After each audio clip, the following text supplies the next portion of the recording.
and we'll start a new one. Hopefully we'll be okay.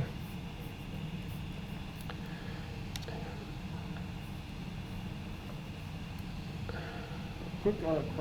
For the white layer, how did you get to mask out everything except for the buttons? I put the mask on the whole group. I did that before I even added the white layer. Oh. Sorry, guys.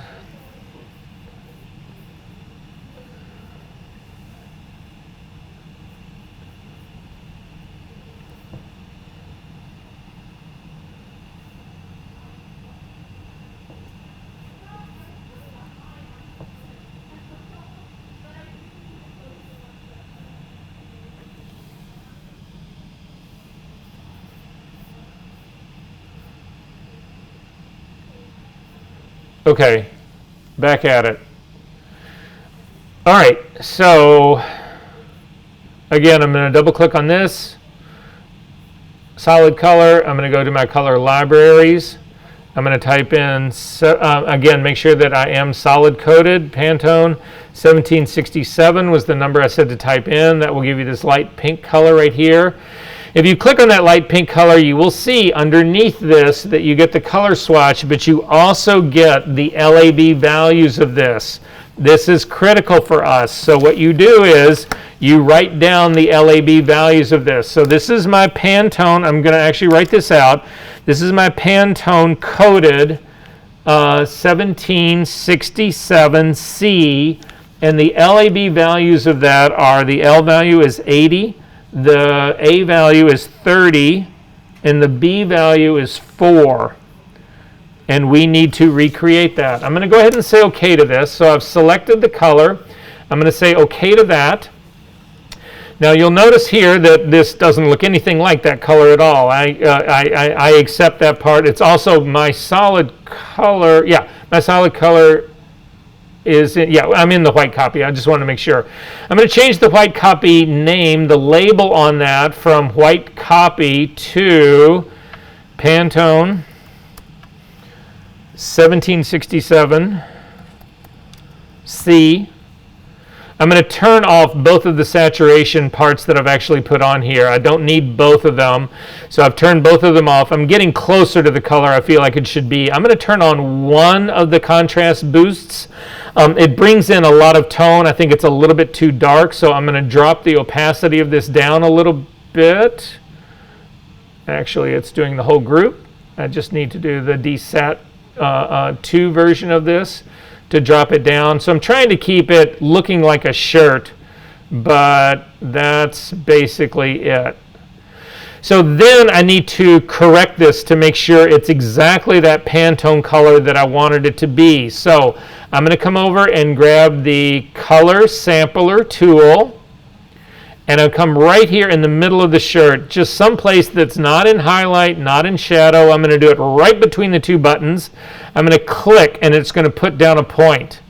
When the point comes down, you will see that I'm getting a readout that's over here on in my info palette that's telling me I've got an L of 56, an A of 29, and a B of 3. I am now going to put a curve on this thing to correct that. So again, I don't even need DSAT 3. I'm not even using all of DSAT 2. I'm only using half of DSAT 2 to give me the contrast to see the shirt. So I'm going to add a curve on top of DSAT 2, an adjustment curve. When that adjustment curve opens up, you'll notice in the drop-down menu of your properties panel, you no longer have RGB. You have lightness, A and B, and that's what we're going to use to get this to the exact LAB values of that Pantone color. So to do that, I'm going to use the targeting adjustment tool, the little finger with the two arrows. I'm going to come over and click. I'm doing lightness first.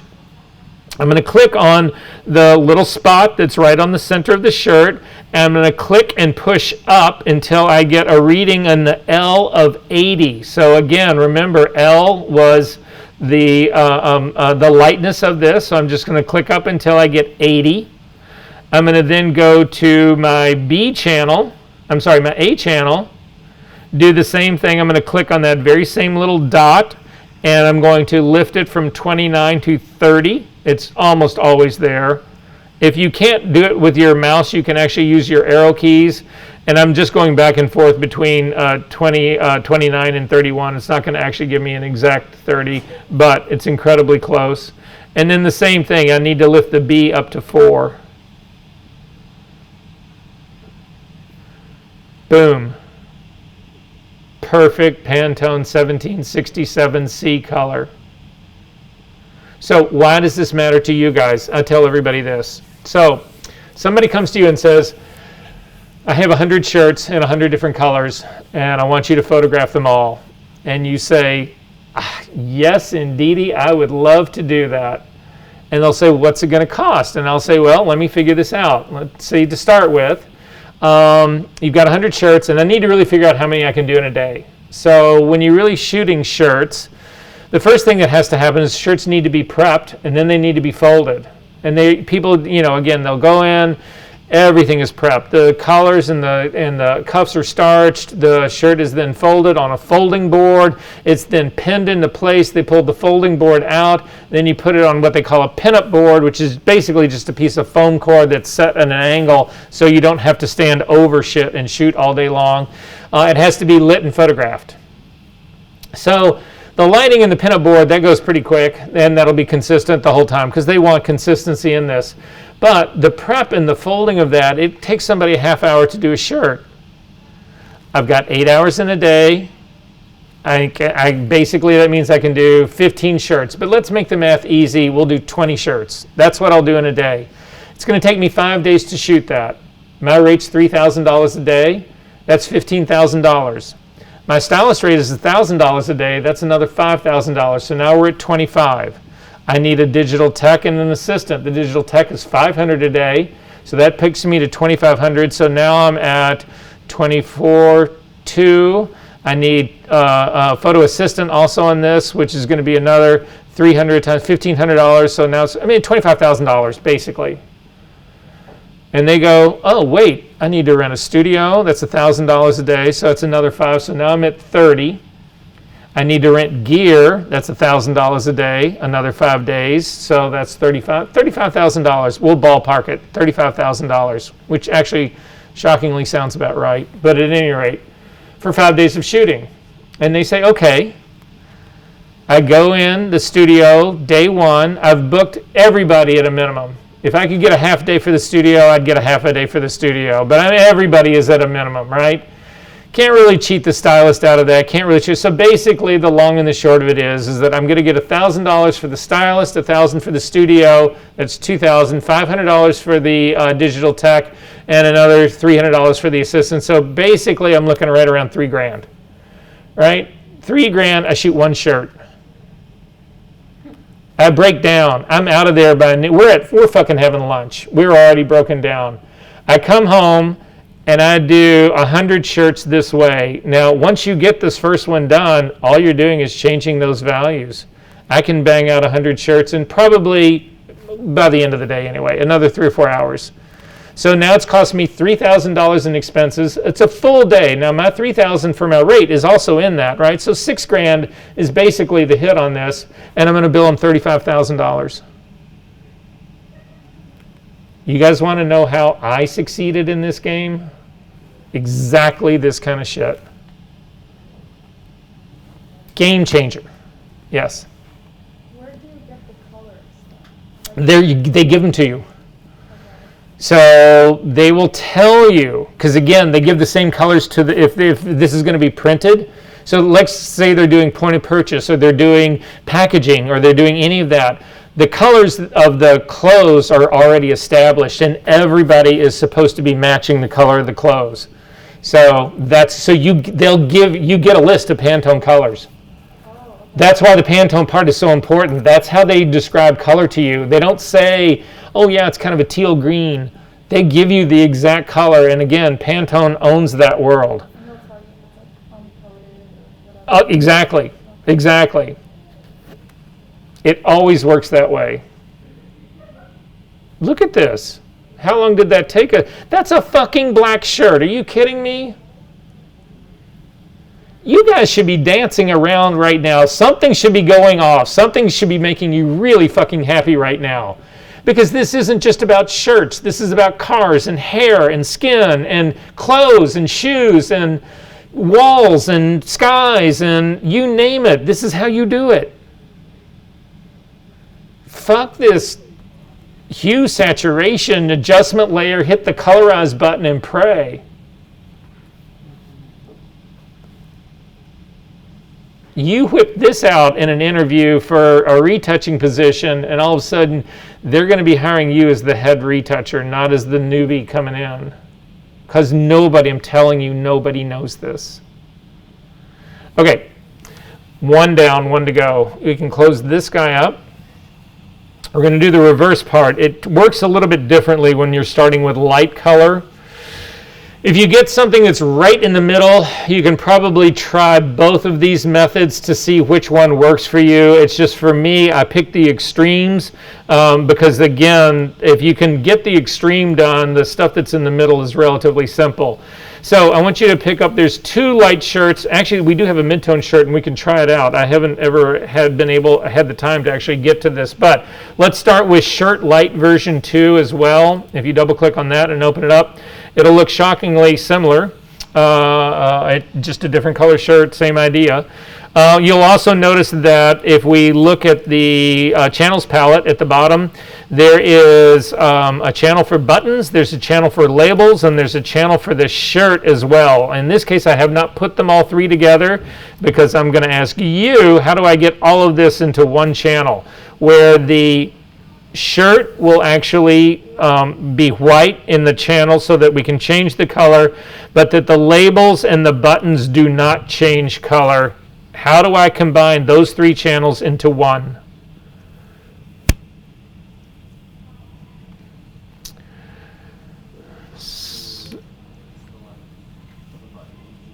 So what?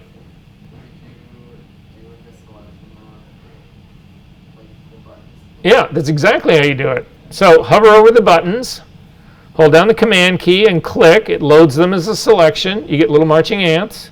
Go down to the shirt channel, make it active, and then simply fill those little buttons with black. Black is my foreground color, so Option Delete. Command D to deselect. Do the exact same thing for the labels. Hover over the thumbnail for the labels, hold down the command key, click. It loads them as a selection. I'm still in my shirt channel. I'm simply going to fill that selection with black. Command D to deselect. Now the background is protected. It will not change color. The labels are protected. They will not change color. And the buttons are protected. The only thing that will change color is going to be the shirt. All the way up to the top. Make the RGB guys selected again. I'm going to head to my recipe again. Different recipe for doing light. So in this one, again, step number 1, convert this to LAB. So up to the image menu, down to mode, down to LAB. Actually, we'll do, I've got my number here, okay. Come on this. Okay, we're going to actually do the same thing we did before. We are going to add a new group. I'm going to call this, we're just going to go ahead and make that same Pantone color that we just made before. Call it Pantone 1767C.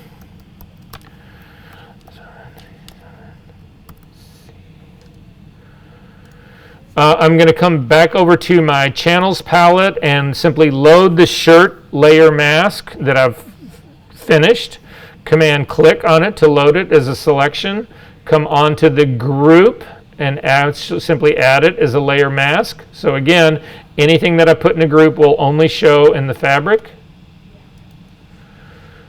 How did you get to the LAB one more time? Up to the image menu, down to mode, down to LAB. I'm going to duplicate the shirt. So I've clicked on the background layer, Command J to duplicate it, drag it into the group. This also needs to be desaturated, so up to the image menu, down to adjustments, down to desaturate. That gets rid of any color that could possibly be in there. There's really very little, if any, color in there, but nonetheless, it gets rid of it so that I can start from scratch. I'm going to do the same trick that we did before. I'm going to make a copy of this command. Oh, no, I'll take that back. First off, I'm going to rename this DSAT1. And yeah, I don't know that we're going to need a contrast boosting layer on here, but we might as well go ahead and make one. Command J, just in case we need to boost the contrast. Double click on it and call this DSAT2. Turn off DSAT2. Select DSAT1. And then we're going to put a solid color. I think it's solid color. Hang on one second. Yep, it's a solid color layer on top of this. So again, click on the adjustment layer, come up to do solid color. Again, I want that same specific Pantone color, so I'm going to click on the color libraries, click on my drop-down menu to get Pantone solid color, because that's the one that I'm actually using, the coded version. Type in 1767. It gives me that 1767 color that I was looking for. I'm going to go ahead and say OK to that. And then at this stage of the game, we need to change the blending mode of the solid color to multiply. Shirt actually looks pretty good. If you felt like it needs just a pop more contrast, go ahead and turn on DSAT2, make it active, change its blending mode down to overlay. And in this case, it really whacks this out. So I'm going to drop the opacity of this down considerably and see if this doesn't help me out. So when I'm at like a 30%, I'm going to turn it on and off. It looks to me like it's simply brightening up this shirt, and that's not what I really want to do. So I'm going to throw away DSAT2. I'm not going to actually use that guy. Instead, I'm simply going to add just a regular curve to add a little bit more contrast. So I'm going to click again on my adjustment layer. I'm going to add a curve to this. I've already got a point on this curve, and I don't know why, so I'm going to tear that point off. I'm going to simply pull down my shadows just a little bit and pop up my highlights just a little bit. But again, I need to adjust this so that it's giving me that exact LAB color that we were talking about.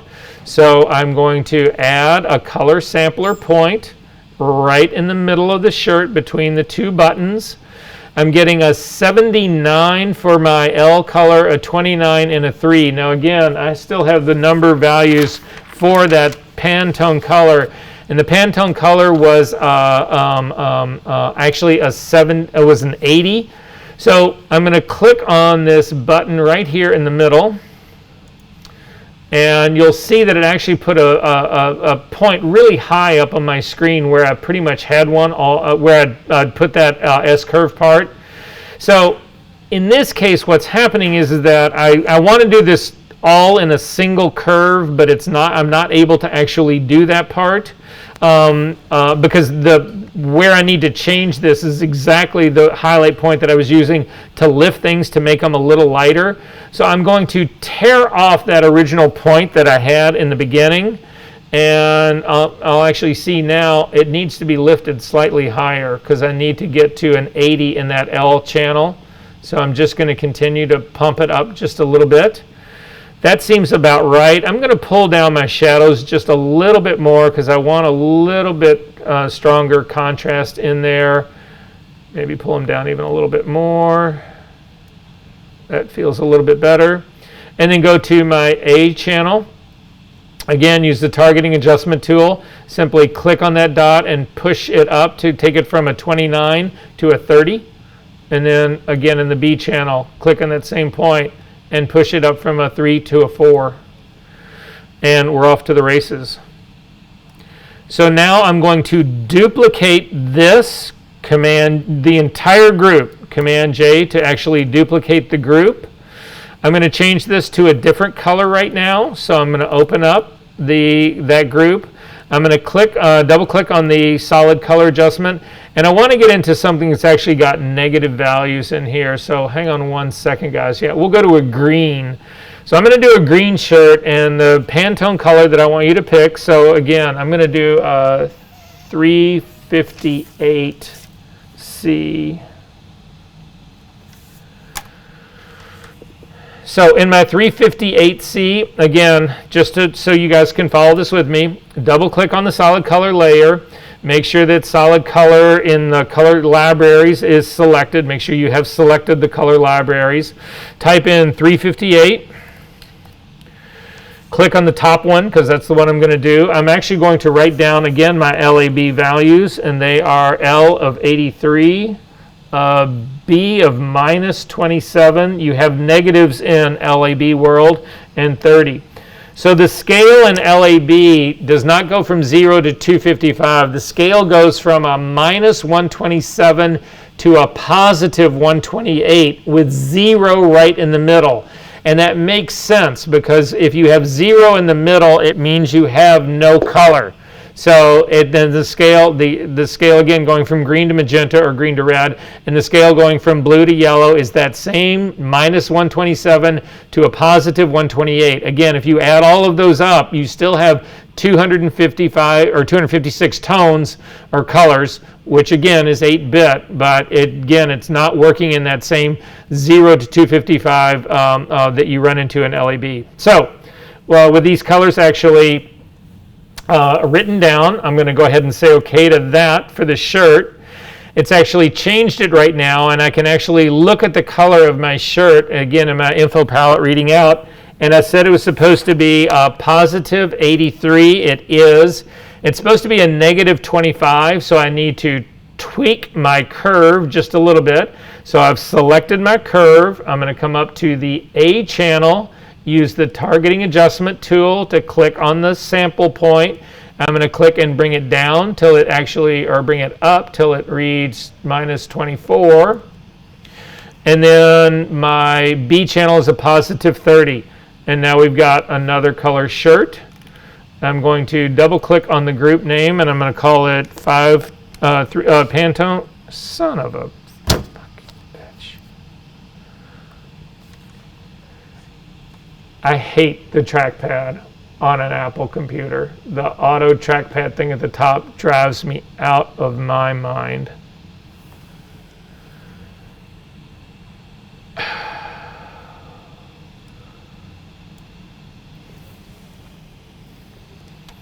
Sorry.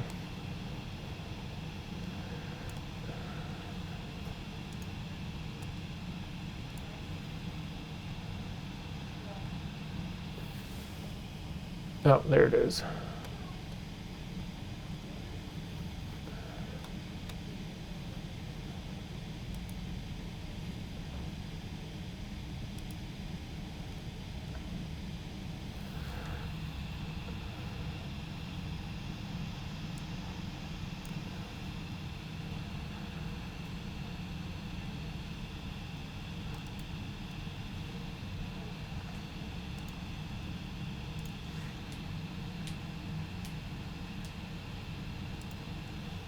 Up to the top, double click on the name, and we're going to rename it Pantone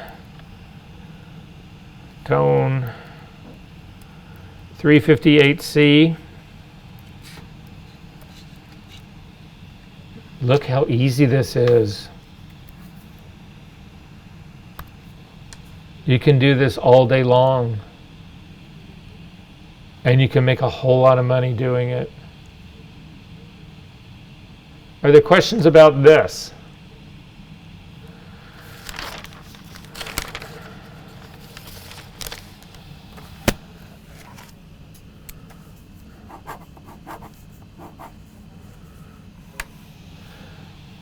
I do want to go back and look at, we are going to, I take that back, I take it back. We're going to do something else here really quickly. You can close this up, guys. You don't need to save it.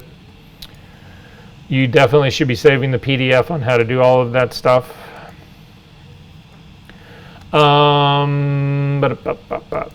Let's go to session number 12. Yeah, we need to talk about some content-aware stuff here, and this is how we'll finish things up. We've got enough time to work our way through this, so that's pretty much where I'm going to start here. So, also inside that session number 12, there is the Chroma Key Setup PDF that will also walk you through all the steps of what I showed you earlier today. So we're going to start with the ContentAware.tiff. If you guys can open that up into Photoshop. Like I said, this is how we'll end up. If it opens up as a smart, it opens up in the camera raw and offers to open this as a smart object, it doesn't matter. You can go ahead and say OK to that. I'm going to double click on the hand to get it as open as I can get it, and then I'm going to actually, again, work on a copy of this that will be protected. So Command J to actually make a copy of it, and then the work that we're doing here is destructive, so we need to rasterize this. So up to the File menu, down to Smart Objects, down to Rasterize, and it's now lost that little icon on the lower right-hand corner, and we can actually go ahead and do the work that we need to do on this. I want to start with the two guys who are actually in the water. So if you zoom into the two guys who are in the water, what we're going to try and do is basically create a beach scene for us that doesn't have anything else in it. So the guys are in the water. We're going to start and do this. I'll show you a couple of old school ways and a couple of new school ways of actually doing this. So the first way is to actually use the quick selection tool to select. I'm only going to select the one guy on the left. So if we come up to the quick selection tool, make sure that the tool's small enough that it doesn't hit the edges that you want it to find, and simply click and draw the guy. And you'll see the little marching ants that'll go around him, and then come up to the Edit menu, down to Fill, and when that opens up, in your Contents drop down, come down to Content Aware, do check color adaptation, leave it as a blending mode of normal, 100% opacity. We do not need to worry about preserving transparency because we don't have any, and simply say OK. Command D to deselect, and you'll see that the problem that we run into. It actually does a fairly good job of looking around it and selecting appropriate content to put in there. But the issue with Content Aware is that you always have to select outside the image, because again, this will end up with this border issue happening all the time. So you actually, when you make your selection, you actually need to make it larger than what you're trying to actually get rid of. So I'm going to hit Command Z to undo that, Command Option Z to bring the guy back, Command D to deselect, and instead we're going to do it using the lasso tool, the L key, and then just do a lasso around the figure. Stay relatively close to it, but make sure that you get water. You also need to make sure that you get the reflection of him underneath in the front of him in the water as well. And then we're going to do the same thing, up to the Edit menu, down to Fill. Content Aware is sticky, and you can say OK to that, Command D to deselect, and he's gone. Now, we're going to do the same guy on the next to him. So again, lasso tool to select this part of the image. Make sure that you get all of the reflections of him. So there's one going out pretty far on the left-hand side. We've got this selection going, but at this stage of the game, we're going to do a different version of this. Photoshop has actually ramped up ContentAware Fill considerably. To get to this, you have to be on the newer versions. Probably the last 2 or 3 versions of Photoshop has this built into it. Up to the Edit menu and down to ContentAware Fill. So again, this is two menu items below the fill we were just picking. It's become so important that Photoshop has actually given it its own option, its own menu item. So go ahead and select that. When that happens, you'll see that there's this green that happens around the guy. And if you're in a different space, there's some different tools on the left-hand side, some different stuff on the right-hand side. If you take your image and actually move it to the left, you will see behind it are the results of what are going to happen if you go ahead and say OK to that. I'm actually going to narrow down my screen just a little bit, and you can see that the guy has actually disappeared. This green area is what Photoshop is using to actually do the ContentAware Fill. And one of the problems that I have with it is that it's actually it's using a lot of information that's much closer to shore to actually do this.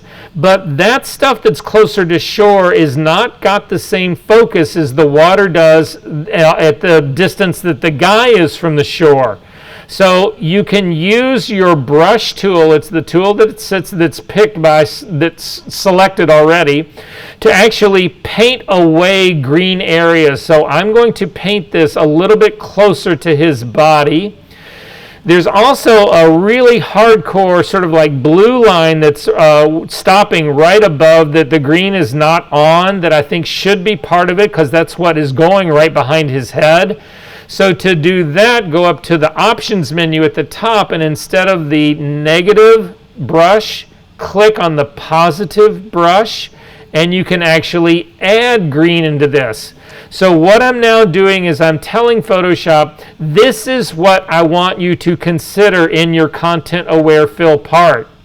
Now again, if I move this to the side and I look over at my screen, at my preview, at what's going to happen, you can sort of see that there's some anomalies in this area as well. It's not as clean as I would actually hope it would be. You can try two different things to actually fix this. The first one is the color adaptation. So if you look in your content-aware properties, down in the middle of it, you will see in the fill settings, there's color adaptation, and it's set to default. Click on that drop-down menu and take it back to none. And you can see an immediate change in the screen of what happens. And in my opinion, it makes it worse. I can still see the outline of the guy. I'm going to go back to default. It's better. I'm going to then come down to high. In my opinion, it's better still, and then down to very high. Those are your only options, and very high gets fucked up again. So my feeling is that high is actually a better fill than default was by a long shot. So I'm going to pick high. You can also do rotation. This is adaptating your rotation. So you can go from none to low. It's going to tell me here that using all of this, that auto sampling may cause unexpected results. I don't need to see that again. I will see the unexpected results. And it actually muddies up the entire fill, so that low rotation didn't work. The medium one is no better. The high one is no better. And the full one is also no better. So I'm going to leave that at none. Finally, you have output options for this, and you can see in the output settings, it will say output to its own layer or output to the current layer. I'm going to do it to this new layer just so that you guys can see what happens, because this is it by default. And then I'm going to go ahead and say OK to this. And what you will now see is that you've got a layer that sits on top called Content Aware, and it is the removal of that guy. In my case, I always am going to want it merged down, so Command E will actually merge it down, and Command D to deselect. Now, if you feel like in your case here that you can still sort of see where they were, that there's some anomaly in here, there's nothing that's stopping you from actually using a little more refining with like Clone Stamp Tool. So I'm going to hit the S key to get the Clone Stamp Tool. I'm going to make it a little bit smaller, and I'm going to grab some of this more solid blue wave action. I'm going to sample on that, and I'm simply going to run it through where the guys were. I'm going to resample again, and it just actually gives me, so if I'm feeling like there's any of that sort of like, I don't know, fuzziness that's actually happening on top of there, this will actually break that up and I can get rid of it. So I'm going to then simply do the rest of this. I'm going to hit the L key again. I'm going to lasso around the buoy. And again, Content Aware Fill. I'm going to look at the edge and just see how well the fill is. It looks good to me. Instead of doing this to a new layer in my output, I'm going to change it to current layer so I don't need to do the merge down. Command D to deselect. I'm going to do the guys in the raft and do the same thing. And say OK. Command D to deselect. I'm going to go after the boat that's on the horizon. Make sure that you get water and sky both. And again, Content Aware Fill. leaving it all at its default. It's doing a really good job. Command D to deselect. I'm going to then double click on the hand to kick back out.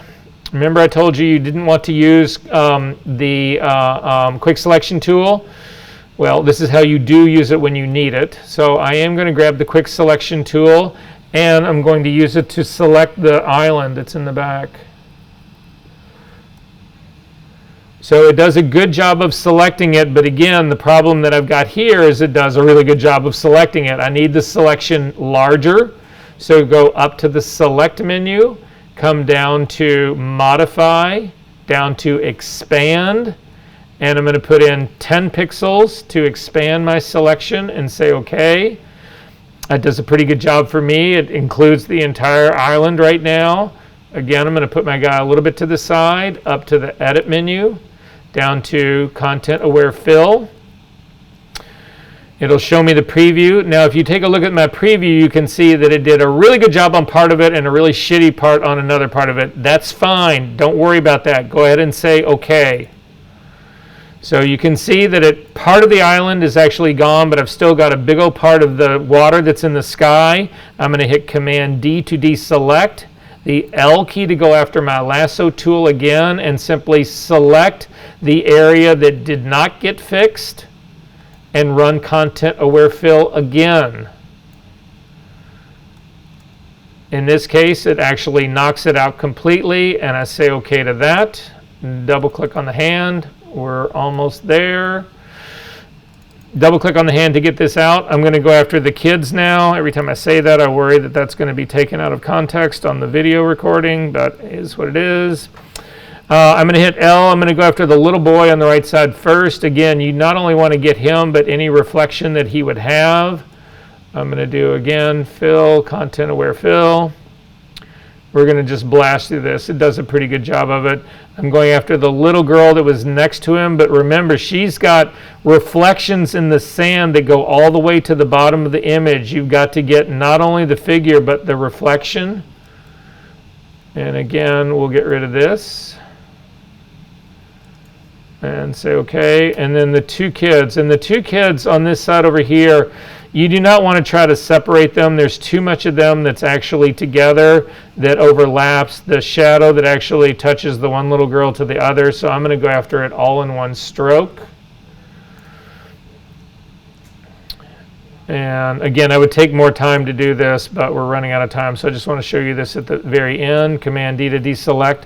I've got a little repeating pattern that happens in the beach. Again, S key to get the clone stamp tool and just knock some of that repeating pattern out so that it's not actually the same.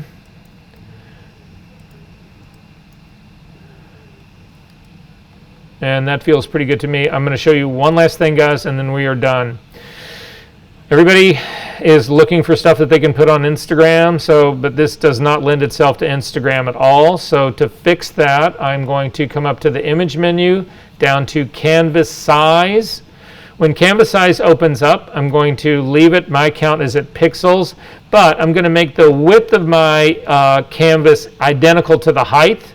The height of mine is 890 pixels, so I'm going to type that into width, 890.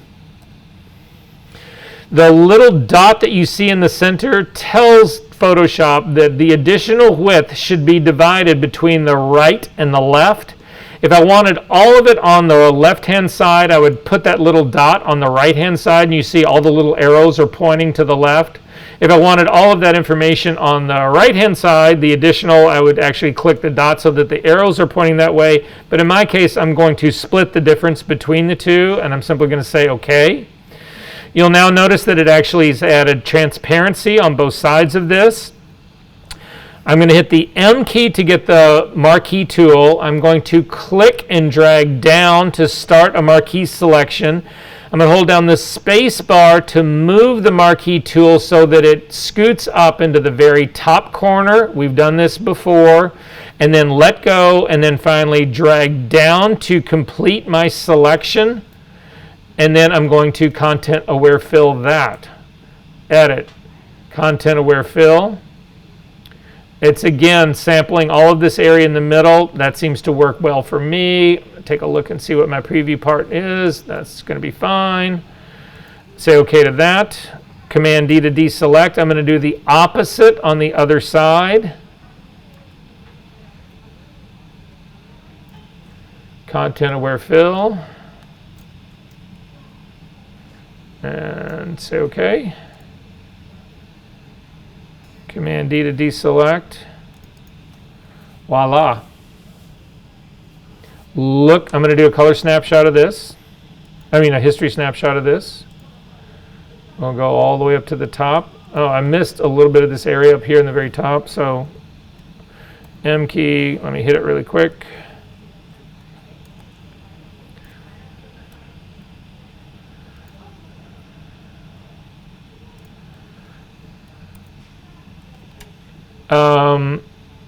Snapshot of this.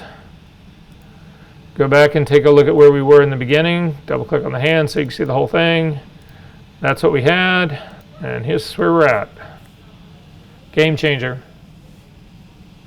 Are there questions about this? Okay, final project, working files next week. I'll see you then. Oh, did everybody on the sign-in sheet?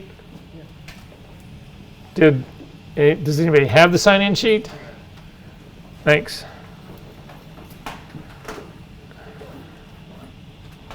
If you thought like that horizon line was like not straight, would you just liquefy it? If you like this jaggedy part right here, Yeah.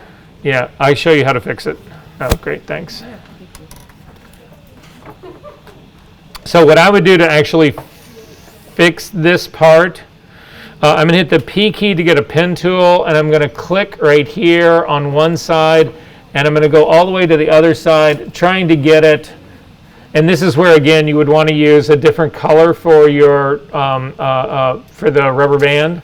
So I'm going to click on this, and I'm going to change it to like a magenta so I can hopefully see it. Yeah, that's easier to see. And I'm going to drag it out here along this line like this. And then that's supposed to put a point down. And then I'm going to go to my S key to get a clone stamp tool. I'm going to put it right on the line here, and I'm going to hold down the Option key and click. And then I'm going to come right next to it and click a second time. That sets up that relationship. And then I'm going to go to my Path palette. I'm going to click my drop-down menu and say stroke this path. And in the drop-down menu here, I'm going to pick the clone stamp tool and say OK. And it runs it all the way across. And then if you don't want to see it anymore, that actually looks like it brought it back here. So no, I mean, again, that part, in my opinion, didn't work. Because it picked up a bumpiness that's actually down in here as well. So, but if you zoom in and take a look at this part right here, you know, if that's really your feeling, again, clone stamp would be the way to actually get this out. So let me reset a point here. And then hold down the Shift key and click another point here.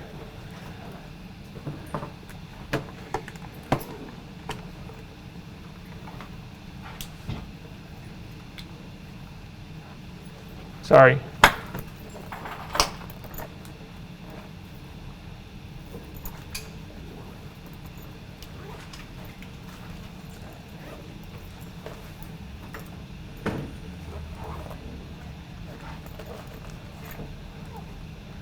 It's amazing it keeps picking up those upper parts up in there. But yeah, I mean, I don't think I would try to do this with Liquify. That would be a nightmare to me. Okay. You know, part of me would just leave it the way it is because, again, it waves on the ocean, that kind of thing. But obviously you can go in and you can clone stamp this thing right across to get a really super sharp edge.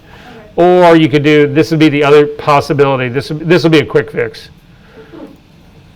So I'm going to back out, double click the hand, grab the marquee tool, M key, goose it up into the corner, come down and select all of this, but make sure I don't touch any of the beach. And that works out pretty good for me. Jump that to its own layer. That's a solid selection. And then hit the V key to get the move tool and simply bring it down to the point that it actually hits the line. And now it's perfectly straight across. Oh yeah, okay. So this is what it looks like. We just pulled it down on top. Yeah. That would be the easiest.